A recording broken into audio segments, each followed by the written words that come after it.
Far from me, what? O Lord, oh my strength, haste me to help me, Lord. Ayaw na pag-alinlangan, puligi ako. By the way, ang Ginoo dili para sa politiko, ha?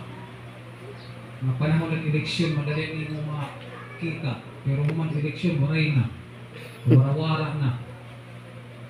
Ang Ginoo, mga kabugtuan ko, anytime you can come to God. Amen. Anytime you can talk to Him with all your problems. Anytime you can ask help from God. Nasi ni King David, but be not thou far from me, O Lord, O my strength, haste thee to help me. In verse 20, deliver my soul from the sword, my darling from the power of the dog, save me from the lion's mouth, for thou hast heard me from the horns of the unicorns. In verse 22, I will declare thy name unto my brethren. In the midst of the congregation will I praise thee. In verse 23, Yea, that fear the Lord, praise Him, and all ye that said of Jacob, glorify Him, and fear Him, all ye that said of Israel. Now in verse 24, for He hath not despised, nor abhorred the affliction of the afflicted, neither hath He hide His face from him, but when he cried unto Him, He heard.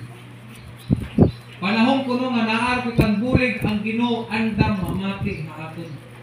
Amen. Andam mamati nga aton. Panahon mga kabugtuan ko nga puno kang problema, ang Ginoo ang kita naton nga nakikakanta. Tell it to Jesus. Tell it to Jesus. He is the friend that you have. Ang panahon na may problema ka, pwede ka kumatulunod. Yan ako. Pasaywa na ako. Yan ako lumot kayo. Paglaro nila Ginoo. Lord, pwede ka mag-lupa. Mahihirap ka na kayo. Help me. Kaya David, but when he cried unto Him, He heard. Psalm chapter 40. Psalm chapter 40 verse 13 and 14. Psalm chapter 40 verse 13 and 14. Ano na?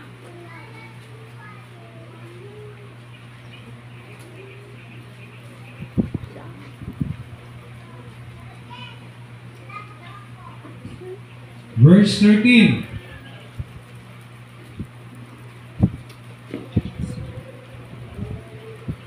Be pleased, O Lord, to deliver me, O Lord, make haste to help me. In verse 17. But I am poor and needy, yet the Lord what? Think it upon me. Thou art my help and my deliverer. Make no tarrying, O my God. Tinawala ko rin natin araw-araw ito. Direct tao, Ginoo anay kadto at Ginoo ang God will use someone who's coming to help you. Ay tao, Ginoo anay Lord, muli ka. Ang ginit mahikap at ginit mangingitay pamangagi at ginit bahala. All you have to do is to ask help from God. No? But I am poor and needy, yet the Lord what? Think it upon me. Thou art my help and my deliverer. Make no tarrying, O my God. Not only that, but also in Psalm chapter 70 verse 5. Psalm chapter 70 verse 5.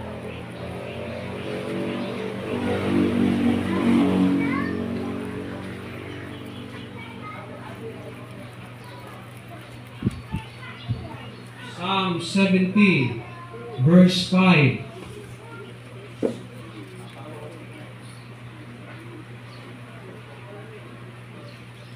Ano na?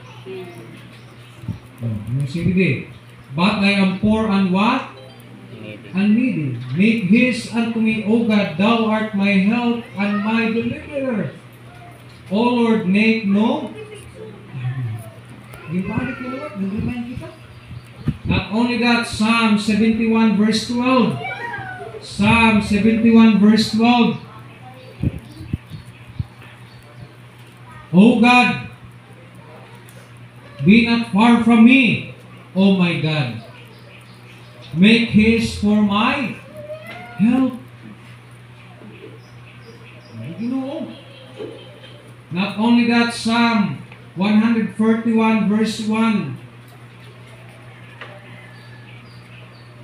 Psalm 141 verse 1.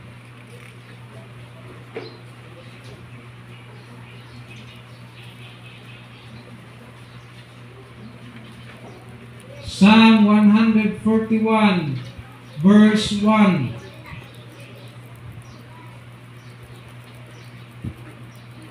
Lord, I cry unto thee. Make haste unto me, give ear unto my voice will I cry unto thee. Di David, ginencourage kita. Kapanahon nga ni nga ada kita ha, nakukorner kita ato kita Ginoo at bulit. Among kita madako nabasa nga usang istorya mga kabugtuan ko. Nga usang nga mountain climber nga ni habukid. Nagisa kani nga bukid kay Isnuman, so mismo. Nahulog hiya. Hantay nga nahulog hiya, madiha nakaptan nga sanga.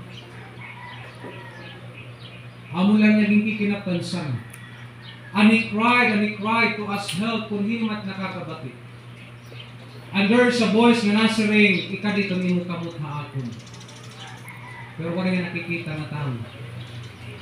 Ikabe ang imo kamot. Pagkita niyo, wala may masalunga ako kung akong bubuyan itong akong kamot, pinilasan.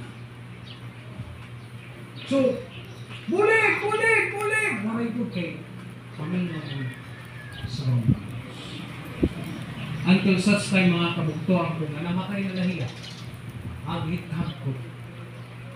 Nakatapot na yung gihapon ha sana. Then, pagkat po ang mga rescuer, yun ang anong nila na-discover? Patay na niya lawas. Mag-adal nila. Nakasabit, mag-prosi na iya. Ang kataas ngayon mga kabugtuan ko na lahan niya, puhulugan is just 1 meter. Abang tayo ka? Masahay ba? Ang ginunanan kahit ko man, kasi ayun, hindi ako ito punahan. Ano na pag-aron kulig, waray kong tao, din there's a voice nga nasa kami ito na imo kamo, kaya kung bahala imo, pagkikita waray tao. Kaya discover ang mga rescuer, usa na yung kamit ko sa niyatiin para hatuna. Pero namatay hiya. Kaya naman, barang tera batayan niya busis na mabulig niya, pero he resist. Nadiri niya igahata dito niya kamit. Hit mabulig. He died mga kapatid. Amin itong gihapon natin tinabuhay. Umarap ang bulig ang Ginoo, pero wala din yung karawatan. Kaya gusto din ito yung kalugarin mo ng pamahali. Lord, gusto ko buhatin akong kalugarin mo. Kaya ko hanay mo. I will do it on my own. Don't, number one, when life starts sinking, number one, don't deny what? The reality. Number two, don't delay to ask help. Number three, don't be proud. Diba? May time sa ay, nagarbuso kita ba? Baram na nga nahulog kita. Kita ko na sa sino, tawa-tawa nila. Diba? Atong sitwasyon sa ay, ada nga kita nagpupuri bagan para aton ba? Bagan, ganaan nagyapon kita nga waray bakuan. Kita pa ikarbuso. Yung sahay din problema ginahatag ang Ginoo. Usa lang pamagang Ginoo to humble us. To humble us. Diri para kita maging garbuso. Although nature man natin itong pride, pero tubaran ng Ginoo mga kabugtuan ko, ibubus kita yung Ginoo. Yeah? Dahil kita kinanglan mga kabugtuan ko magpakahin o atong kinabuhin kung nga kita po, bagahin pa kita. Tapos kita pa ito mag-aamot-amot kita, dagat kita na ng generation na! Itigpas, ipasit ako. Karari na nga amin, ako. Dari na hadlok. May pulis na nga ni, nahadlok. Don't be proud. Ano siya Ginoo in the book of Psalm chapter 40. Psalm 40 verse 1 to 5. Psalm 40 verse 1 to 5. Nasa hindi, I waited patiently for the Lord, and He inclined unto me and heard my cry. He brought me up also out of an horrible pit, out of the miry clay, and set my feet upon a rock, and established my going. Now in verse 3, and He put a new song in my mouth, even praise unto our God. Many shall say it, and fear, and shall trust in the Lord. Now in verse 4, blessed is the man, what is the word? Blessed is the man that maketh what? The Lord his trust. And, notice the word, and respecteth not the proud, nor such as turn aside to us. Do you think ang Ginoo mabulig imo kung gabusa natong kinabuhi? Masa Ginoo, sige